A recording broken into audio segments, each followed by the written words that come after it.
Hello, greetings from EUROSTUDENT Talks. I am Marlene, as usually, and today we are trying to shed some light on the factors, both personal and institutional, that affect students' opportunities to study abroad. As I saw from the registration list and its numbers, the topic seems to be very, very popular.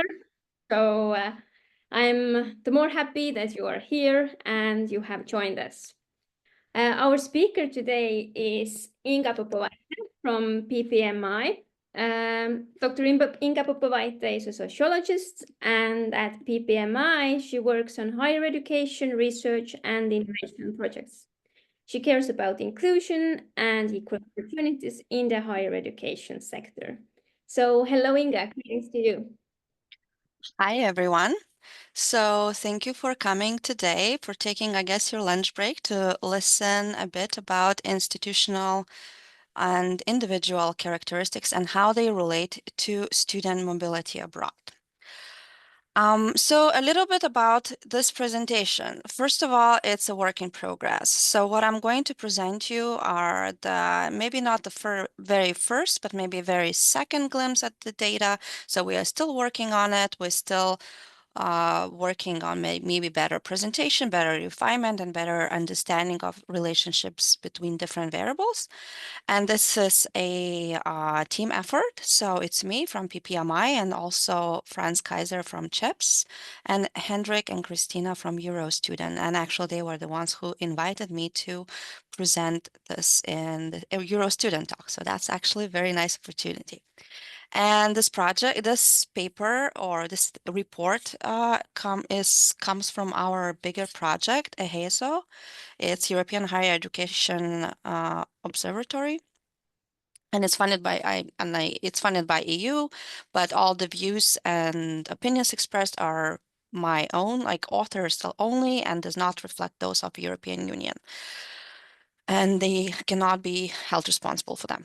So as I mentioned before, as I just mentioned now, so it's part of the bigger EHESO project. So I'm not a representative, or no, I'm not an official representative of this project. However, I'm working with it. So if you have questions about, I don't know, or if you haven't even heard about it yet, so we can talk it about later, maybe during Q&A. But for now, let's focus on student mobility and what's happening with it and what can we do about it. So first of all, a little background data. So these data come from EuroStudent. Different waves. And what you see in the graph is the fluctuation of enrollment, internship, and other study activity abroad.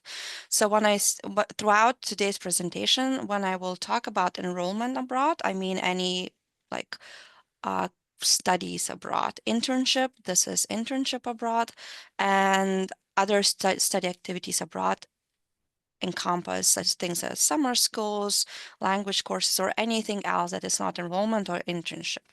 So as we see here from these graphs, from this graph here, the trends are not very promising, except one. So we see that kind of from like 2018, from that wave of EuroStudent, the student mobility is stagnating. So of course there are a lot of factors to blame, but this is just for you. I will not focus on like why it's happening. In this presentation, I'm just going to show you what different characteristics are related to whether students go or not go abroad. Anyways, but this is what we have now. Like since 2018, the enrollment and internship mobility rates are stagnating, and there's different factors behind it. For example, COVID. And we know from previous research that students do experience financial and different institutional barriers. For example, institutions don't have enough support, enough resources to assist students whether coming or going, and so on and so forth. However, if you see from here, one thing that's going up is not enrollment or internship, but any other study activity that's short language courses, or let's say summer schools, or anything else that's not enrollment or internship. So that's actually kind of interesting fact to observe. And while this is beyond the scope of today's talk, that's something that definitely influences patterns that we see, that students tend to go abroad for shorter periods of time. So our this short thematic report, what we are working on are focusing on three different things.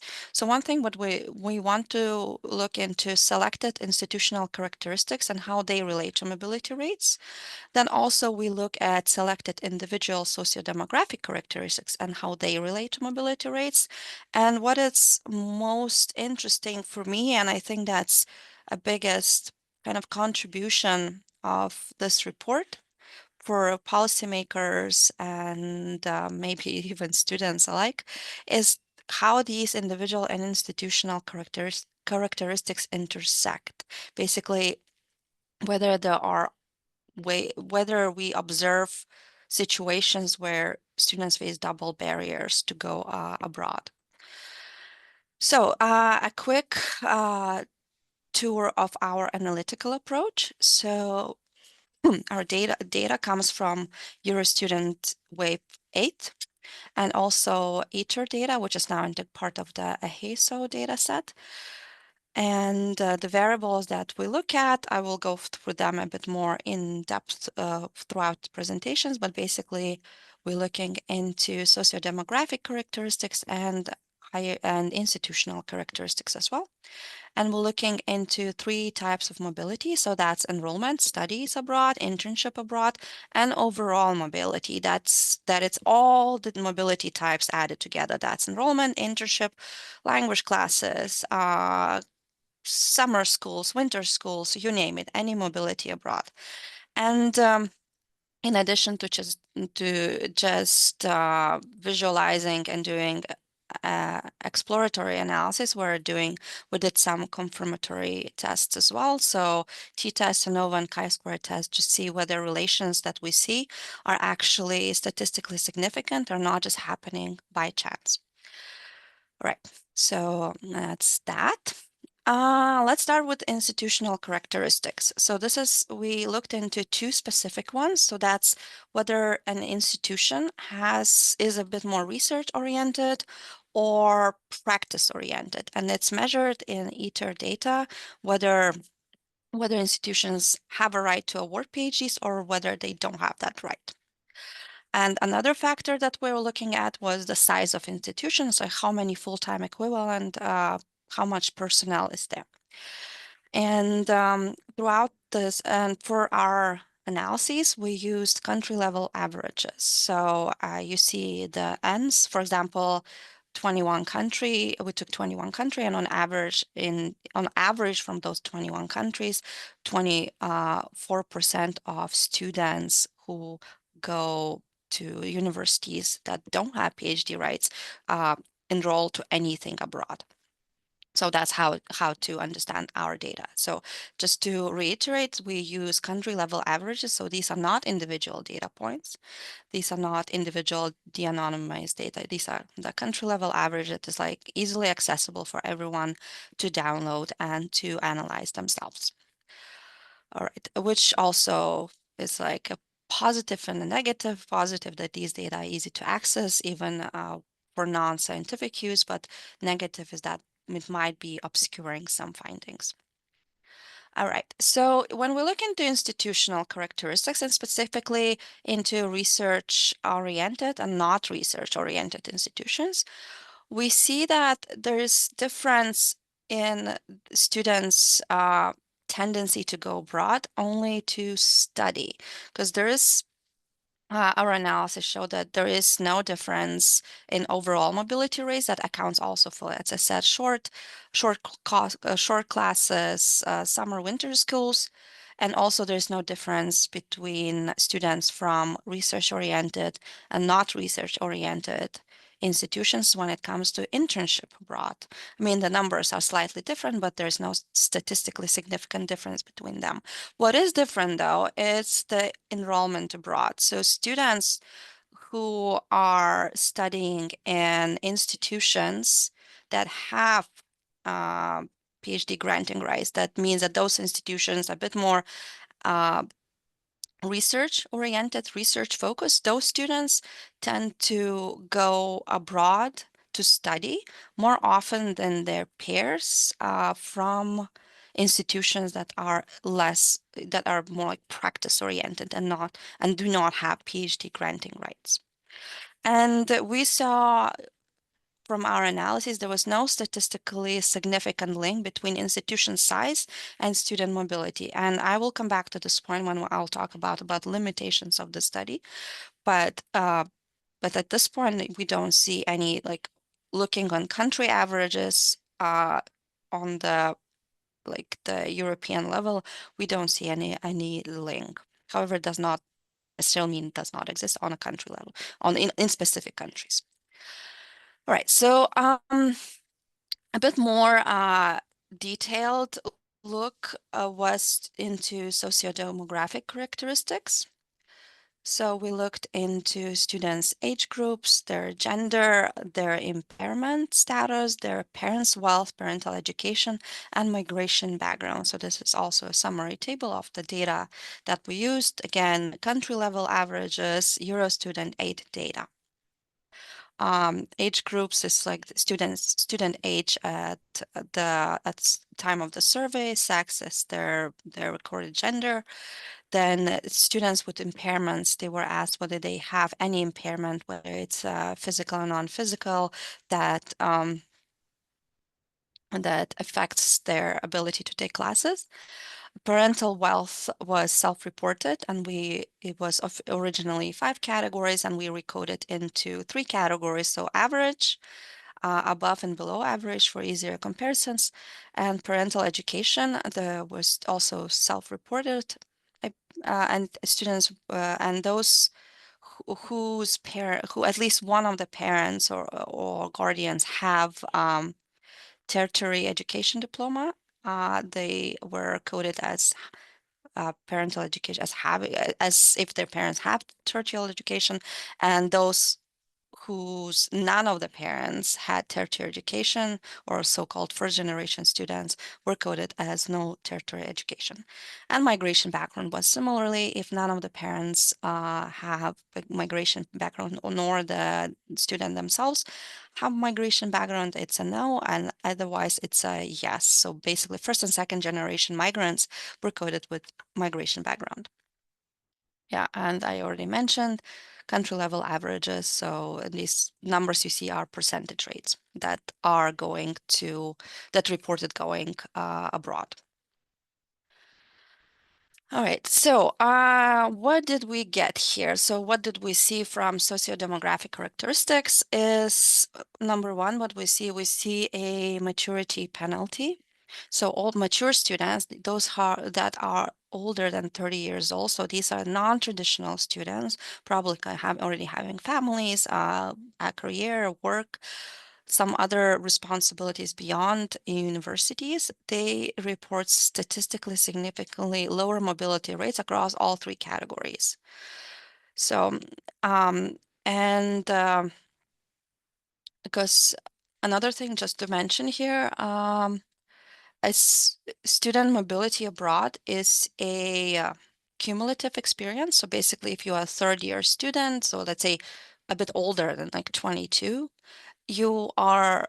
what is expected to report more of these experiences than people who are in lower grades, lower years in the university. So therefore, just visually looking at this graph, seeing that how the mobility rates go up with age and then drops at the age of 30 plus, we also see like visually how the maturity penalty looks like. And as we said, we tested it with statistical tests, think t-test at this point, and we see that it's not by chance, it actually is statistically significant differences and across the board. And then another factor that we looked at that was socioeconomic status, that usually we measure it in sociology either by parental education or parental wealth. So first, the slide will show what we got when we looked at it using parental education as our measure of SES. So we see that first generation students, meaning that none of their parents got any tertiary education, have statistically significantly lower mobility rates across all categories. So students whose parents did not go to university or any other institution beyond high school, they overall they go to any mobility less. So that includes all the short mobility as well. They enroll abroad less, and they go to they conduct internship abroad also less than their peers whose at least one parent has a higher education diploma. Very similar patterns, albeit a tiny bit different, are seen when we look into SES, socioeconomic status measured by self-reported wealth. Just to remind you, this is self-reported parental wealth, like how wealthy are your family, and we recoded it from 5 categories to 3 categories, so average, below average, and above average for easier comparison. And what we see that students with above average parental wealth have statistically significantly higher mobility rates, which is also probably does not come as a surprise because a lot of times having financial means to do it it's a good it helps a lot. So couple of things to mention. So when we look into overall mobility, so all the mobility put together, so whether it's short, whether it's enrollment or internship, it's the students that come from above average background, above average wealth, they do it more often than their peers, both in the average wealth and below average wealth groups. However, when we look into just enrollment and internships, the dynamics are a bit different. So there was no difference between above average and average income students when it comes to internship or enrollment mobility. Like the groups that are different at that point is the above average wealth and below average wealth.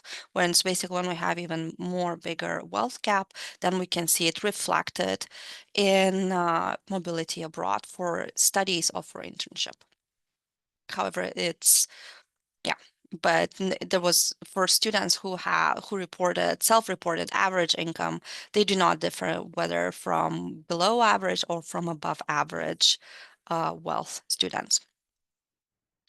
And the other sociodemographic characteristics, we did not observe any difference in mobility patterns by gender, impairment status, and migration background, which again, I will come back to it when I talk about limitations. However, at this point, I think these are positive findings, meaning that students' impairment status does not prevent them from going abroad and studying abroad, and the same thing goes with about their migration background as well. But I will come back to it when I'll discuss limitations in the end, because there are certain limitations to the statement. And now let's look into intersection of barriers. So how we looked at it, we looked whether, so far I told you like two different things. I told you two different stories. One, that the institutions that are research oriented, uh, they tend to have students who are a bit more mobile abroad. And also there's like one institutional characteristic that's positively related with mobility abroad. And also we saw that there are several socio-demographic individual characteristics that are related to mobility patterns such as age, socioeconomic status, and yeah, those two. So what we wanted to look in the end is how do these barriers to mobility, so to speak, intersect? So do the schools that have, let's say, do the schools that don't have PhD granting status that are not research oriented, which because we see that this characteristic leads to less mobility, right? Do these schools also have a bit more students who come from backgrounds with characteristics that also lead to less mobility? And we see that, yes, for example, when we look at age of student age, mature students, like older students, they are overrepresented in institutions that are not research oriented. You can see from the graph, and also we perform chi-square analysis, test analysis, so we see that um, it's not by chance, but there's a tendency that mature students tend to go to universities that are less research and a bit more practice oriented, which is probably, if you work in higher education field, this is also what you observe in your daily life. And another thing, so when we looked into wealthier students' wealth, also we see very similar thing, that students from wealthier backgrounds, they tend to go to universities that are research oriented, and select less universities that are a bit more practice oriented. And however, the proportion of less wealthy students, it's quite similar across institutional types. And then another thing was when we were looking at parental education, so institutions that are practice oriented, that are not research oriented, they attract more students whose parents do not have tertiary education. So more first generation students would go to from a whole pool of first generation students, more of them would go to universities without PhD rights, and then universities with PhD rights attract more students whose parents already have tertiary education. So we also have that split. Because, for example, if you see at this graph, so it's especially seen in research intensive institutions. So with PhD rights, the gap between the students with and without parents with tertiary education is way bigger.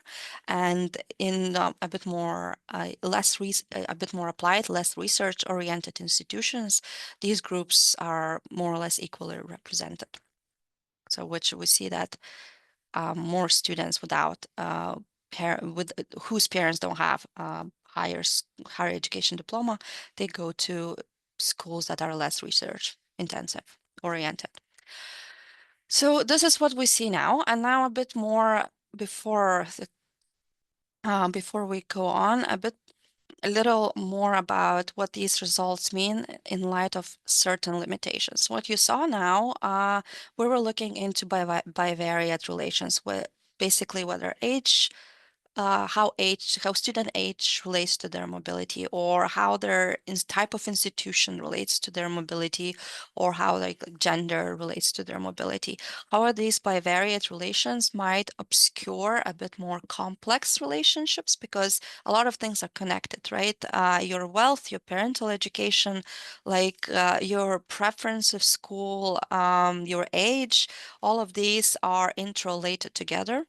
For example, it could happen that students who whose parents don't have higher education, they might not go they might be more likely to go get a paying job first before going to university. So on that point, we have like few different variables that work at the same time. They become older, mature students with parents without higher education diploma, and they might select a bit more practice-oriented universities as institutions as well. So a lot of those things are intercorrelated. So one of the ideas, what we're looking further, is to explore multivariate relationships. So just go beyond pairwise comparisons, because we also potentially might be observing, as we are with things that such so-called spurious correlation, so something that's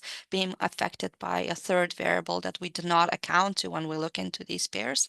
And the third thing that we are talking about country level data, which is, as I said before, it's great from one side because it helps policymakers. It's easy to download, easy to do specific analysis fast, easy to see a like big picture, kind of see the forest. However, if you want to go to understand a bit better, you would probably need to look into individual level data to see why specific students choose or choose not to be mobile, and what specific individual characteristics are related to that on individual level. But these analyses are a bit more complex, longer. So as we say, to see the forest, it's enough to have country level data, but if you want to understand trees in your forest, you need to go lower into individual level data. And one more thing, I guess, sorry, I could, and one more thing before I go that, also country level data, when we see that there is no relationship, for example, as I said, that we saw no relationship on country level aggregates between institutional size and student mobility, it does not mean that within specific countries, within specific contexts, these relations do not exist. No, it's just overall looking very much from above. We don't see it. However, if we go down into countries, we might start seeing that. So it's also the negatives that we see here, that statement that there is no relationship, means that, well, there's no relationship so far, we did not find it, but it does not mean 100% that these things are not connected. In other words, it would be like good to keep looking. And this is something that we intend to do, because I said this is a work in progress. And we want to explore a bit more how these individual and institutional barriers overlap, in what cases, and what policymakers and higher and institutions themselves, what can they do to work with it, what would they have. But so far what we can see just from these very kind of simple first, second look by varied analysis, any institution that or any country that wants to address student mobility, they should look always into two levels, both individual and both institution, and knowing what are your strengths and weaknesses as an institution, and knowing your student body, and knowing what students come to you, and that how certain demographics and certain institutional characteristics compound. You should kind of think about incentives that should address both of them. And again, or if there's possibility, also we might go that direction as well, to look more into individual level data, to look into more nuanced picture, like of students who do go and who do not go abroad, and how and yeah, like what institutional and their individual barriers they face, and how these barriers are interconnected on individual level, not or not on just a country aggregate level, as we saw now. So this was it, a quick presentation on the work that we, as I said, we're still working on, but I hope we still have a good half an hour for discussion, and I think that might be even more fruitful than my presentation. Thank you very much, Inga. It was really interesting to see those results. I already have some questions in mind, but first, let's have our audience joining in. So if anybody has questions, then please, yes, Aune Valk-raised hand. Feel free. Yeah, thank you so much for the really compact and quick overview and very interesting data. I have one clarification, what I already asked actually in the chat, but just to clarify, what is the definition for enrollment?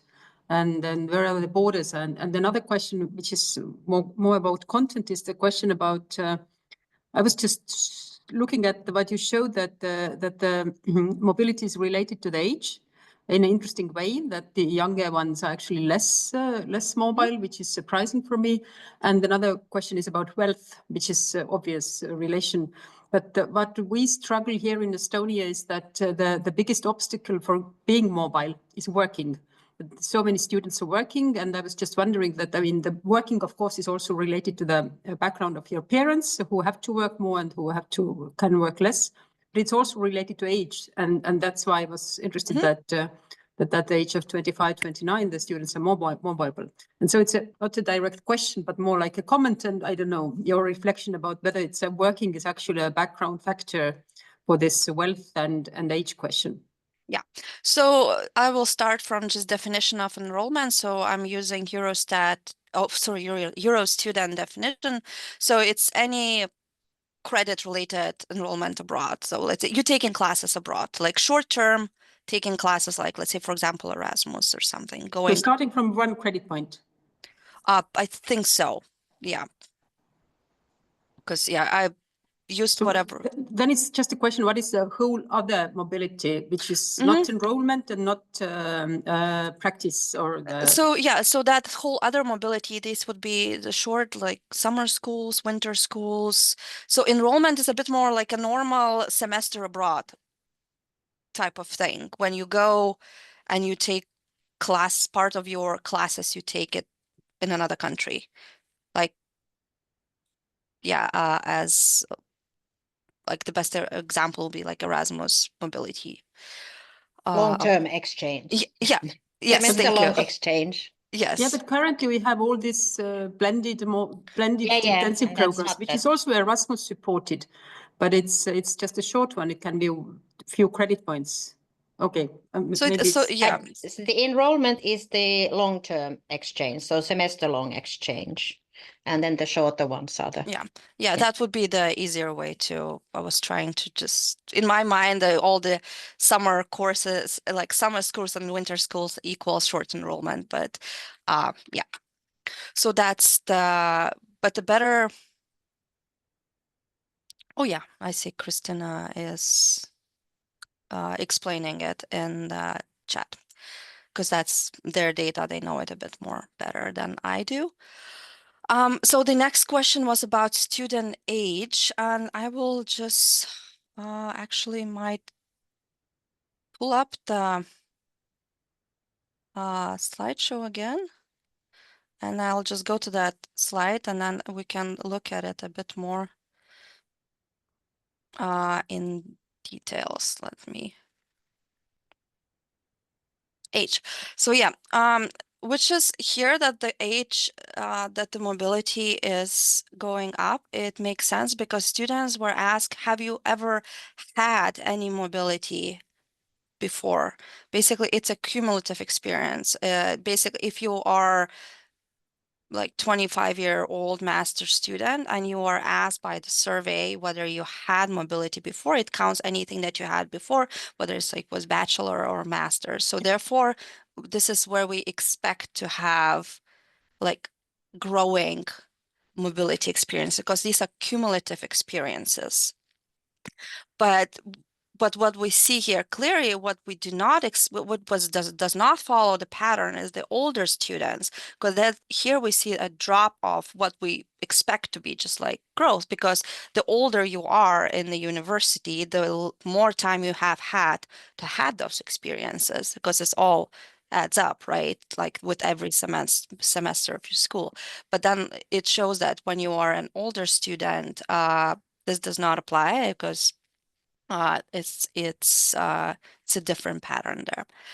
And regarding work, I absolutely agree. This is a big another component. We have looked at it tangentially. I did some preliminary analysis, and I saw, if I remember correctly, is that working students also depends like whether they work for experience or whether they work for money, whether they work to support others. All of these things also impact their mobility decisions. And for example, those students who work to gain experience, their internship mobility abroad does not suffer. But this is also something that we might add again into this final report to look a bit more detailed. But thank you for question and a comment. Yes, thank you. And Anna has also a question. So Anna, please. Thank you very much for this concise and very interesting presentation. I have just one question of understanding. You showed a slide in the very beginning giving lines for enrollment, internships, and other study activity. And the line for other study activity started in 2018. Is the reason that there was no question in EUROSTUDENT before that, right? I assume so, yes. Thank you. Yes, any other questions, comments?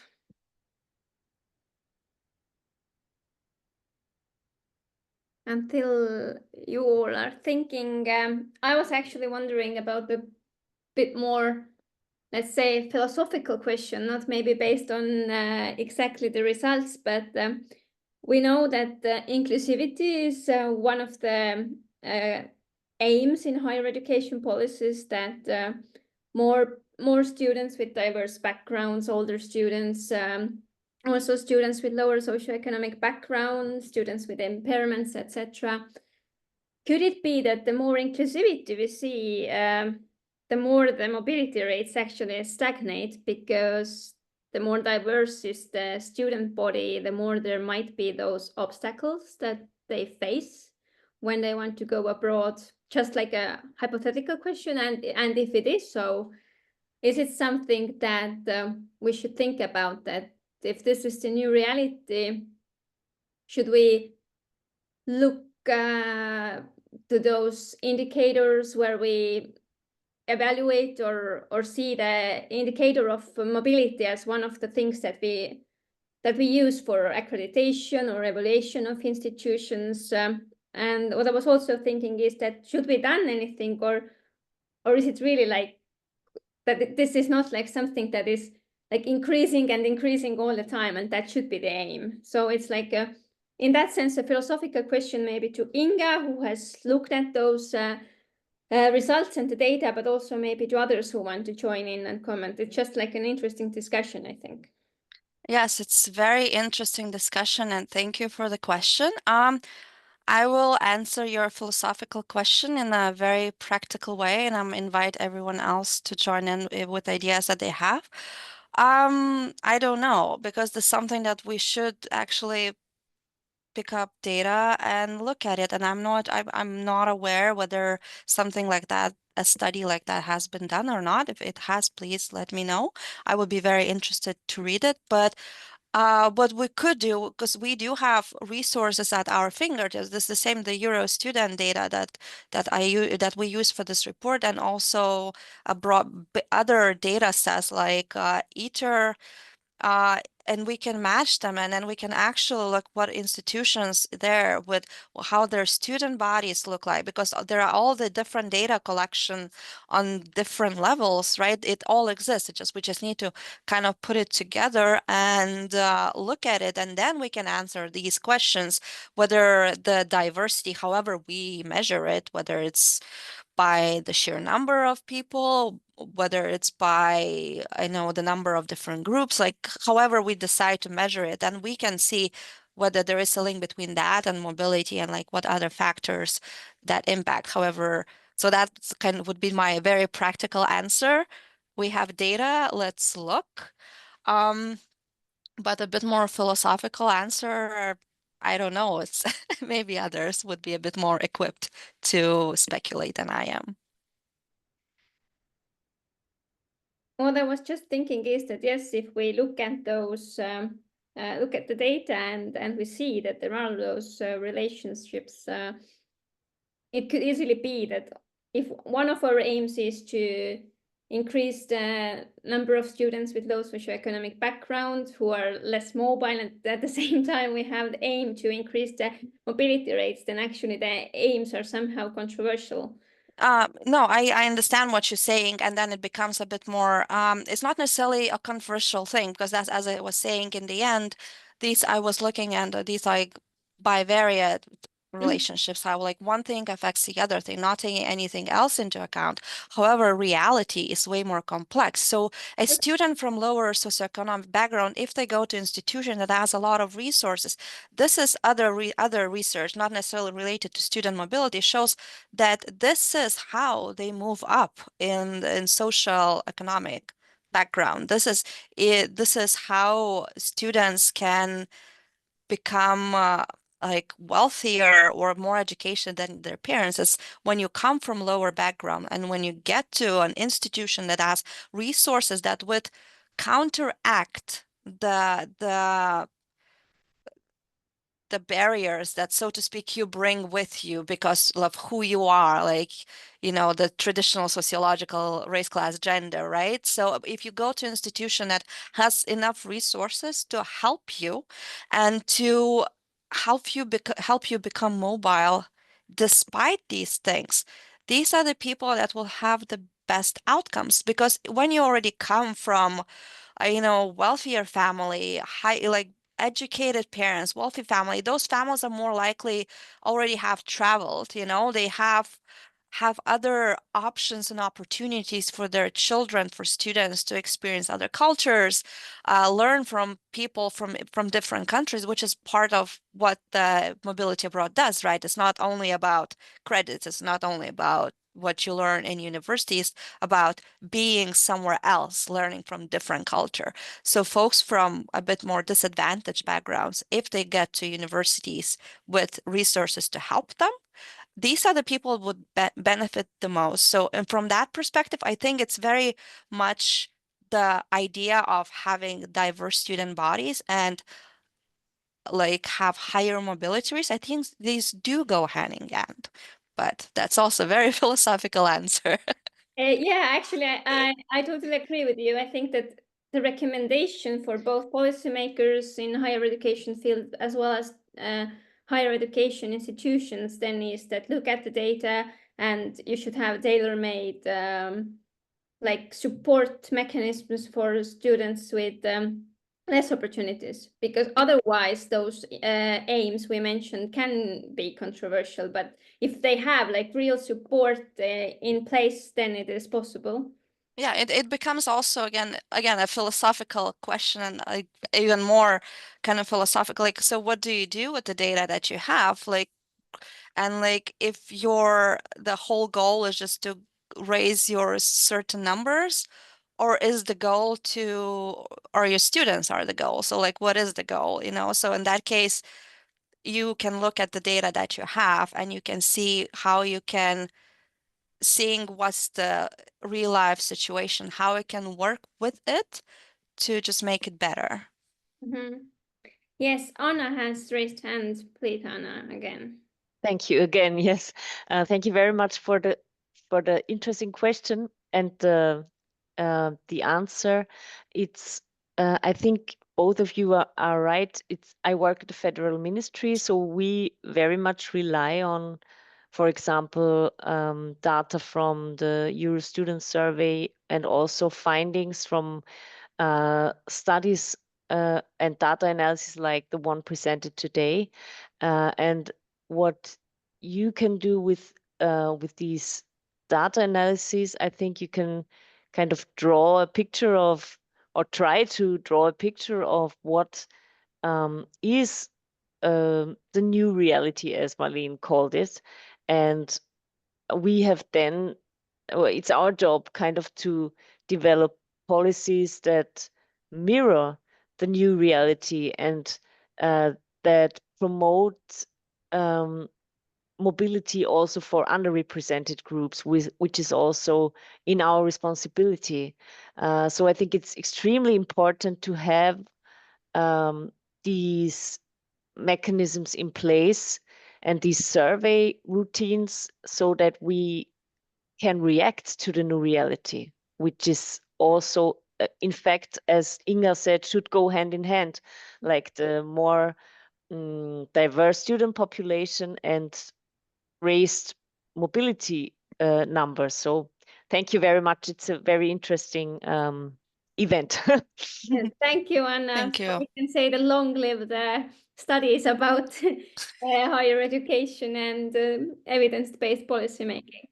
But Dina has also raised a hand. Yes, hello, Tiina Piipponen from Finland, Metropolitan University of Applied Sciences.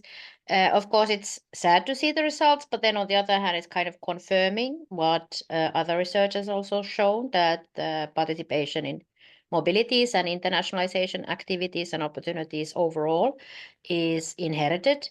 So students with parents from academic backgrounds tend to participate more.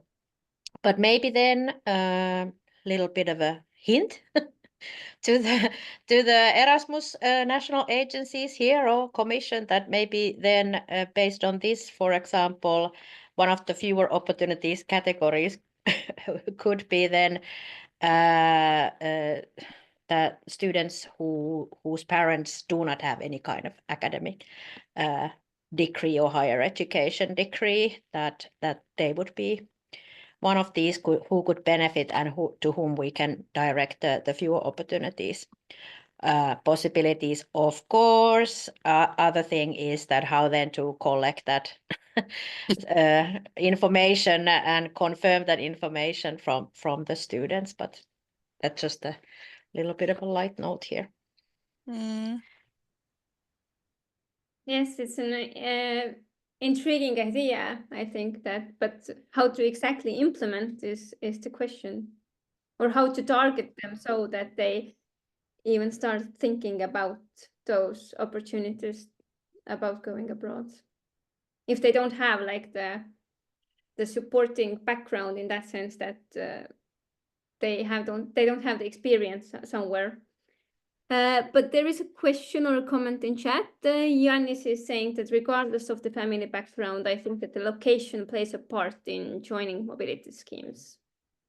It does, and also, but also that's another thing, as I said before, what we're going to, why this is still just a work in progress, because a lot of things are connected, like certain families with certain background live in certain locations. So this also, yes, location is very important, but also a lot of times when we measure, when we ask, when a lot of times other socioeconomic class substitutes can kind of account for parts of that location mattering. But I agree absolutely. It's like location, location, location, of course.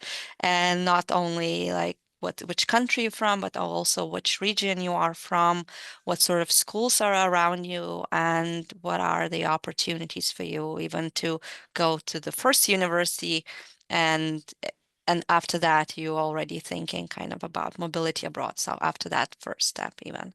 So yes, I agree. Location matters. So another question coming from Finland. Terhi Topi, please. Yes, hello. I'm also from Metropolia. A quick question. Did you say background information about who's answering this? One of the things that I was a bit surprised about was that gender did not play an important role. And I think this is one of the things that do vary from country to country. But that started me thinking, well, who's not answering? Perhaps stereotypically, I'm thinking ladies may be answering these type of questionnaires more frequently than men. I might be wrong, but so I'm not sure what I'm sort of asking here, but I'm wondering who's not answering these questions and who's not answering the survey, and how does that affect the Mhm. So I think if I don't see it, because I'm sharing my screen, I don't see whether Christina from EUROSTUDENT is still here, because I think that she would be a bit more equipped to answer that, because I was using the data, but they are actually who collect the data and who know a bit more about the procedures and who's answering and who's not answering. But just like a little thing about gender, it's not only this, not only our this analysis show that gender doesn't matter on like big European level, but also some previous analysis also show that yes, there is differences, but in certain countries that women or men tend to go a bit more abroad. But then you also with gender and studying abroad, you also have another intersection that also matters at that point is the study field, because we do know that study field differ by gender and then mobility differs by study field. So let's say it's social science, I think a bit more mobile than STEM, and if I'm not mixing those, so that's also plays that. However, just a quick note that in certain, like when we're doing some lit review, we also saw that other people also finding not necessarily not finding gender differences in all countries, which I think it's maybe good thing to not have certain differences. Yes, Kristin also posted a little piece of methodological notes from EUROSTUDENT study to the chat, a screenshot. And of course, the data is weighed as well when we think about the EUROSTUDENT, the whole student population. That is the basis of the survey and the analysis. If there are no other hands raised at the moment, my last question would be that what about your own further research ideas or directions based on those things that you found out now? And we already have some, as you said, that it's work in progress, but is it something that seems really so surprising or intriguing to you as a researcher that you think that, oh, I should investigate that more? So none of this seems surprising for me as a researcher. I've done some similar research on student experiences in United States and in one big public university. So I do see how economic and your social background, your economic background plays a huge role, how you experience an institution, even if, let's say even between peers of same institution, their experiences are very different. So from that perspective, the educated guesses were validated with with these data. But the next step is again kind of going back and just rethinking bivariate relations, as I was saying, and maybe dedicated more time to really tease out the a bit more interrelations between different variables. Maybe see what if we see that both your age, your wealth, and your parents' education matter, but maybe your age matters just because you come from a bit more underprivileged background. Maybe if you are an older student, but your parents have education and your parents are like average or above average wealth, maybe in that case your age just doesn't matter anymore. So things like that would be very interesting and I think useful to look at, like to into these obscured relations that that don't see it yet. But as I said before, this whole presentation has this one big caveat. If I say there's no relation, it does not mean that it's actually not there. It's just we just haven't found it yet. But like that's with a lot of other studies that are in this field. So yes, indeed, very interesting. Any other questions or final comments before we wrap it up?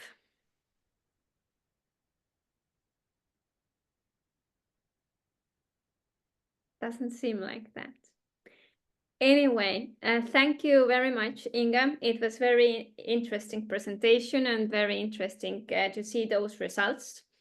Special thanks that you agreed to come to the talks and show us the results, despite of the fact that the study is not yet published. So we had a unique chance in that sense. And of course, thanks to all the listeners. It has been a very fruitful discussion, in my opinion. So Yes, thank you for all your comments and questions. It's shaping the way the study will go further, and because the end goal is just to help people to make better decisions for the betterment of their students. yeah, so big thanks to everyone, and I can already say that the next EUROSTUDENT Talks will be held on a bit exceptional day, not Thursday as usually, but Wednesday. You can save the date. It will be the 12th of March, and we are going to talk about AI and its use in higher education, so a hot and timely topic as well. So thank you all, and have a nice day. It was a pleasure to meet you all here again. Thank you. Bye. Bye.